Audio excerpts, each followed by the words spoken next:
Welcome back to another episode of All In on the Knights, where the takes are calm and thoughtful. So, today we're going to be talking about whether the Vegas Golden Knights should be looking at any trade targets. Talking a little bit about whether this team by itself currently can win a Stanley Cup or if something needs to be added. So, we'll get into all of that after we go over the quick cap. So the quick cap is going to be a little bit shorter today. We only have one game to review, as there is one tonight that is actually currently ongoing, but I'm just recording right before it. I have built up some time. So just on Sunday, on the 11th, we beat the San Jose Sharks. It's interesting how well we do against them, especially in the last 3 years. We are currently 11-0 against them, which is kind of crazy to think about. So, and yeah, it looked pretty good. Hurdle was first star of the week. He had a huge 5-point game in that day, and yeah, we're looking good against the Sharks. And I guess the main question here is: are we back?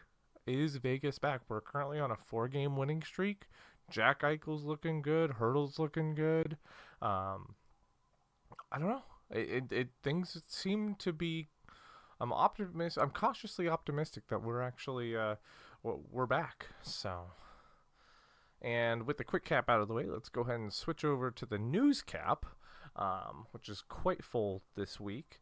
So Brandon Saad's still out. It looks like he's going to be out for a little bit. They expected it. They thought it was going to be a quick recovery, but it looks like it's going to take a little bit longer. We had some game milestones. Mitch Marner played his 700th game, and Colasar played his 400th game. So that's pretty cool. Shea Theodore is back. It was super nice to see him have a goal in his first game back. And this is coming out more recently. Just with Carlson, it looks like he's most likely going to be out until the trade deadline, if not longer. So it's not looking too great for his expected time. So, and Aiden Hill, though, I know I kind of talked about this in a previous video a week ago, but it looks like Aiden Hill is traveling with the team, and it looks like it's possible that he is going to start on bobblehead night. And then when I say that, the Vegas is giving out Aiden Hill bobbleheads. I believe it's against Toronto, or maybe it's Nashville. One of those two. And it would be really cool if Aiden Hill's return is the Aiden Hill bobblehead night. So that'd be kind of cool. So yeah, that's basically the quick cap that I have for you guys today.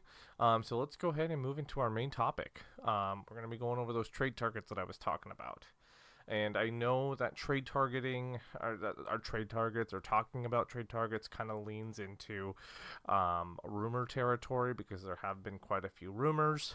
But I wanted to take a look at this more as a hypothetical question to see how we can make Vegas better. Now, according to Puckpedia, when I last looked at it, it showed that Vegas currently has, I think it was 4.1 million left in cap space. So we don't have a whole lot to add. But if we were to trade somebody out, we might be able to actually make up for that. So I kind of wanted to take a look at 3 different players that we could possibly target between now and the first 2, or the 2 deadlines that we have. The one that's right before the Olympics, and the one that's the real trade deadline that comes up around the beginning of March. So yeah, let's jump right into it. So number 1, a lot of people have been talking about this one, especially recently, but it's Justin Falk. I'm going to throw his stats up here on the screen here in a second, but I kind of just want to talk about how crazy it is that it's another Blues player that is showing up on that could be showing up on the team. It seems like we are getting quite a few Blues players recently. So far they've all turned out pretty good. Um, he is signed through next year, which is pretty cool. That's really good. And just to read off some of his stats really quick, he's played 46 games, has 11 goals, 10 assists for 21 points. He has 28 penalty minutes, which is pretty low for the most part. His average time on ice is 22 minutes and 35 seconds. He has 85 shots on goal with a shooting percentage of 12.9. So those are kind of his stats to look at, which actually they're actually looking pretty good for a 33-year-old, and for a defensive guy specifically when Vegas is having a pretty tough time on defense. So Justin Falk doesn't look too bad. The biggest problem I have, it's not the problem that I have with Falk, it's his cap hit. His cap hit is pretty expensive. It's 6.5 million, and he is basically going to be a rental player. He is an unrestricted free agent in 2027. So I don't know if we want to pay him 6.5 after this season.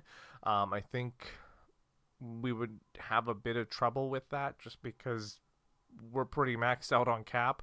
I mean, just to get him on the team for this year, we would have to trade somebody out. And I mean, we're looking at, let's see, we got Brandon Saad and Riley Smith on $2 million deals right now. So that getting rid of one of those players wouldn't even be enough. It would not be enough to even acquire Justin Falk. Trying to think if I'm not sure if White Cloud would be able to cover that. Let's take a look here. According to Puckpedia, actually, yeah, if we were to trade out Zach Whitecloud, which I'm not saying we should, it's just an option to get him. He has a $2.75 million cap hit right now. So if we were to trade that out, bring in Riley Smith, we'd be trading basically a right defender for a right defender, with the hopes that Justin Falk would be able to perform better. Which he, and I'm not saying I don't like Zach Whitecloud. I really do. I do like him, but I think Justin Falk could be an improvement over him. So that is just one guy to look at. Again, I really do like Justin Falk. I think he's good on the PK. He's Petrangelo-like.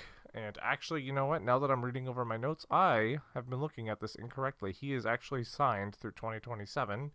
So he would not be a rental.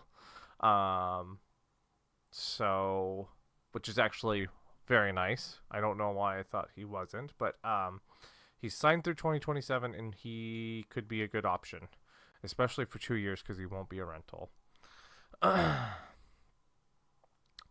So yeah, let's go ahead and move on to guy number 2, and this is the one that everyone's been talking about since beginning of the season, and that is Rasmus Andersson.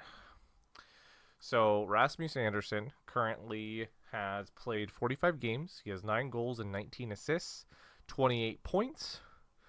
He has 48 penalty minutes, which is a bit higher than I'd like to see, but I mean, it's really not that terrible.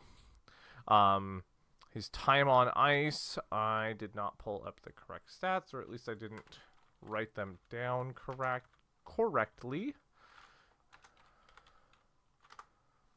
So let's take a look. Rasmus Andersson. Messed up on my thing here.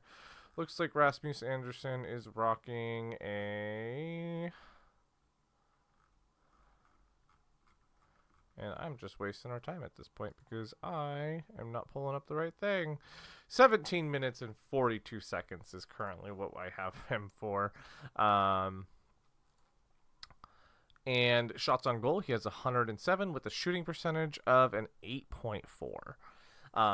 He's a right defender, just like Justin Falk. He's 29 years old. He's most likely going to be looking for a big contract after this year. Really good player. I can't say enough about how much I like this dude. I really like Rasmus Andersson. He's expensive. but I think he might be the guy who can replace Alex Petrangelo on this line if he doesn't come back. It's just going to be a matter of whether we can pay him. Currently, he is sitting at a cap hit of $4.55 million. So that actually works out. We could trade out almost anybody and be able to bring Rasmus Andersson in this year. So, I mean, we're talking we could trade out lots of players. We could trade out, heck, I think we could even, if we wanted to, I'm not saying we should, because I really like Akira Schmid, but we could technically trade out Akira Schmid, and I think we would be fine in the cap to sign Rasmus Andersson. So, that is one option. And just a couple of other things about him is, in my opinion, out of all the options that I'm going to go over today, I think he is our best option for picking up. And he's a fantastic shot blocker. And another funny thing about him is that if we were to add him, we would then have another player from that 2015 draft. Which would just be it would be kind of cool to have 3 players that were drafted in the first round on the same team. So I thought that was kind of interesting. All right, and then the last guy that we're going to look over is, let's see, Kiefer Sherwood. So Kiefer Sherwood has played 44 games this year. He has 17 goals, 6 assists for a total of 23 points. He does have 22 penalty minutes, which is basically nothing in my opinion. His time on ice average is 17.3, and his shots on goal are 109 for a shooting percentage of 15.6. So pretty good numbers. I think Kiefer Sherwood is having a career year. And I think that Vancouver knows that, and I know that Vancouver is currently going through some issues, and they're looking to sell off players, and might be looking for a rebuild. So they do have it's very possible that they do trade him. The good thing about Kiefer Sherwood right now is that he has a cap hit of $1.5 million. That is very cheap. We could bring him in without trading out any players at all, which makes it really nice. The only problem is that he is up on his contract and we need a new one next year. Not sure if we would have the money to pay him. Now, we do have a lot of contracts ending, especially within our depth players, that can free up some cap space, but I don't know. He might be a good rental player. He just might be a good rental player for us. His numbers are good this year, and I think he would do really well on a line with Hurdle. And again, great cap space for our great cap price for him, which would just be really cool. So, last guy who I wasn't really going to bring up just because this is definitely a rumor, and we wouldn't even have to trade for him. But with how many goalie issues that we've been having, is it possible that we see the return of the first draft pick ever, or the first pick ever made, the first Vegas Golden Knight ever, of Marc-Andre Fleury? It's not likely, but I can see if we keep having issues at goalie like we have this year, he might be a good option for us. See if he'd be interested in coming back. Yeah. So, just thought that little. I don't want. It was a rumor that I saw, but I thought it was kind of interesting. I mean, if someone were to ask me right now, would Vegas benefit more from Carter Hart or Marc-Andre Fleury? I think I would lean Marc-Andre Fleury. I think he would be better than Carter Hart right now. So, with all this being said and all these trades that we just discussed, who would we have to get rid of?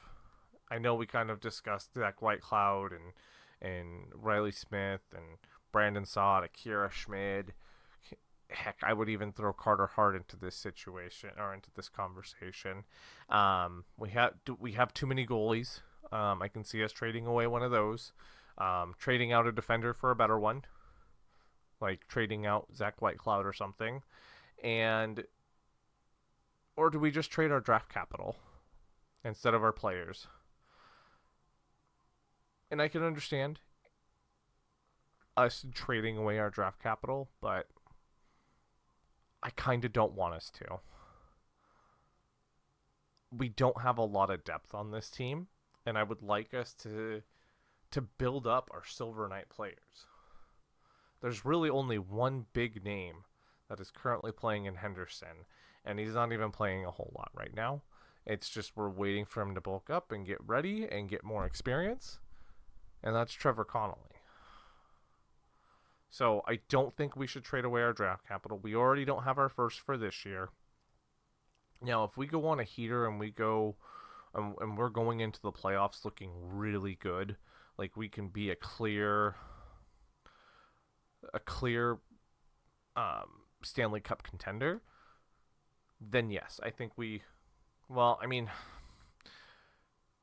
if by March, the if by the trade deadline we are looking really good, then yes, I say we trade away picks to get somebody. Because I think this team can do something really special, especially if we had someone else on our team. All right. So to close up for today, let's preview who is coming up next on our schedule. Tonight we have LA. Like I mentioned, I'm just waiting for this to get over, and I'll go watch that. And then we got Toronto tomorrow on Thursday, and then Saturday we play Nashville. So I feel like all three of these games are winnable games. I would like to see us take our record up to 24 wins over the next 4 days. That's asking a lot, but I think it would look really good on us. I think it would look really good. Extend this winning streak, keep it going. It would be awesome. And let's go over something really quick. I hope I can pull this up pretty fast. But there we go. I wanted to show off to you guys. Oh, hold up. I messed that up. I want to. Oh, I did that wrong. Webcam. There we go. I wanted to show off to you guys what we are looking at for Tabletop Simulator in Stratomatic Hockey. So, there are a few things that are problematic with this. So one, these are a little blurry. I had a bit of trouble making them look really good. I did it all with my phone. My scanner here doesn't really work that well. And even some of these are with my scanner and they still weren't turning out that good. So I might try and redo this at some point, but I think this is a really good start. I got the rules in here. I got the ways to play. I got these cups set up and how to set up the offensive defense and the dice. Got all the cards in here. So yeah, I put a lot of time into this. I only have 3 teams right now, which is Team USA, Team Canada, and Las Vegas. But I'm going to be getting more in, and I actually will be putting out my first episode. I actually just got it all done not too long ago. It's a long one, just because it took a long time to play just by myself in this game. And I don't know. I'm excited for you guys to see it. It's about an hour. I think it was an hour and 40 minutes long. Hoping to get that shorter, but yeah, I'm excited for you guys to see all this and experience it. So should be fun. So let's go ahead and fix this. Oops.